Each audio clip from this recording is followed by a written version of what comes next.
রকেটের লেলিহান শিখা আকাশে, দূরে শোনা যাচ্ছে মুহুর্মুহুর বিস্ফোরণের শব্দ। রাফা আবারও কেঁপে উঠল প্রতিরোধের হুঙ্কারে। ফিলিস্তিনের মুক্তি সংগ্রামী দল হামাসের কণ্ঠে যেন মৃত্যু ঘণ্টা বাজল ইসরায়েলি সেনাদের জন্য।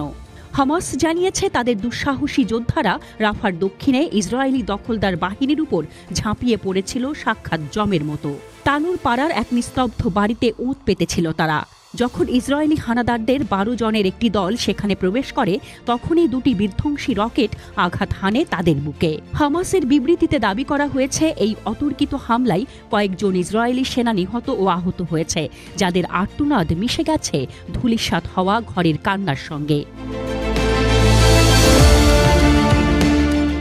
অন্যদিকে হামাসের সামরিক শাখা কাসাম ব্রিগেড যেন নরকের দুয়ার খুলে দিয়েছে দখলদারদের জন্য। তারা জানিয়েছে রাফা শহরের পূর্বে এল জেনেইনা পাড়ায় ইসরায়েলি সেনাদের সাথে তাদের চলছে তুমুল যুদ্ধ।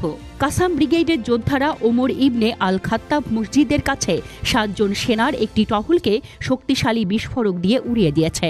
তাদের ভাষায় নরকের দরজা অভিযানের অংশ হিসেবে তারা দেখেছে ছিন্ন ভিন্ন ইসরায়েলি সেনাদের দেহ।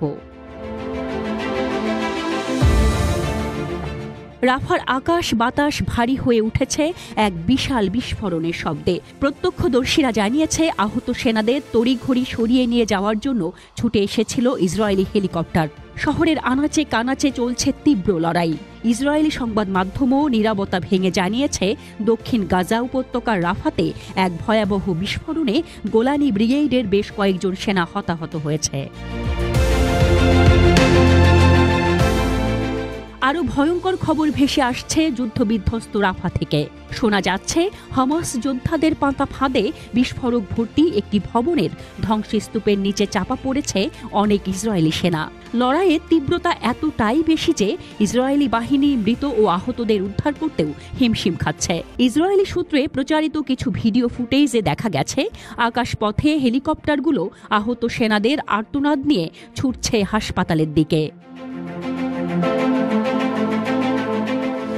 এই ঘটনা ইসরায়েলি মিডিয়া যেন চেপে যেতে চাইছে। নেমে এসেছে এক রহস্যময় নীরবতা। শাসক গোষ্ঠীর পক্ষ থেকে এখনো পর্যন্ত কোনো আনুষ্ঠানিক মন্তব্য করা হয়নি, কিন্তু এই নীরবতাই যেন আরও প্রকট করে তুলছে হামাসের প্রতিরোধের শক্তিকে। 19 মাসেরও বেশি সময় ধরে ইসরায়েলের বিমান ও স্থল অভিযান চললেও গাজার প্রতিরোধ যোদ্ধারা আজও অদম্য অবিচল। এই মাসের শুরুতেই ইসরায়েল ঘোষণা করেছিল অবরুদ্ধ ফিলিস্তিনি ভূখণ্ডে তাদের আগ্রাসন আরও বিস্তার করবে।